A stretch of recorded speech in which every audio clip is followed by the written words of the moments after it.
Okay, let's take a look at problem 2, converting standard form to vertex form. I have what is the vertex form of y equals 2x squared plus 10x plus 7?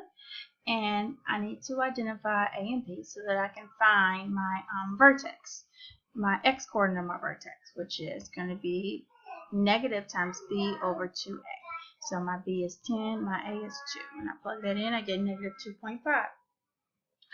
And then I need to plug in my x value to find out what my y value is. So when I do that, I get 2 times negative 2.5 squared plus 10 times negative 2.5 plus 7. When I evaluate, I get negative 2.5. So my vertex is negative 2.5, comma, negative 5.5. So that means I know my h, which is negative 2.5, and I know my k, which is negative 5.5.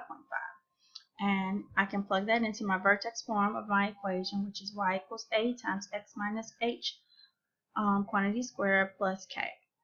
So when I plug in, I have a negative and a negative, so that's going to change to a positive 2.5.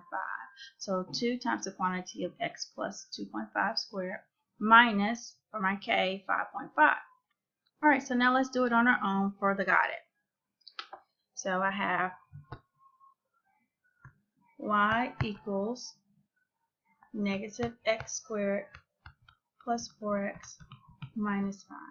So a is negative 1, b is 4. We don't need c, but I'll write it just for the heck of it. Okay, and so now I'm going to plug it into my vertex form of the equation for x, which is negative b times 2a. So I get negative, my b is 4 over 2 times negative 1, which gives me positive 2. So now I can find out what y is by plugging 2 in for x. So I get negative 2 squared plus 4 times 2 minus 5. So I get y equals negative 4 plus 8 minus 5. And so negative 4 plus 8 is 4. Minus 5 is negative 1. So now I have everything. I have a, which is negative 1. I have h, which is 2.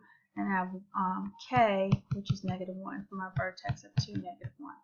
And so I can plug it into my formula of y equals a times the quantity of x minus h squared plus k. And so I get, I'm not going to put the 1 there, I don't need it, I just put a negative sign. X minus 2 squared minus 1. Okay? So now I can test it out to see if I did it right by going to my free graphing calculator at www.desmos.com, right up here, www.desmos.com. And I'll plug in the first one, y equals negative x squared plus 4x minus 5. So there it is. There's what it looks like. Now let's make sure let's do the vertex form. So I have y equals negative x minus 2 squared minus 1. Oh, look, they're right on top of each other. So this is the exact same equation. I hope this helps.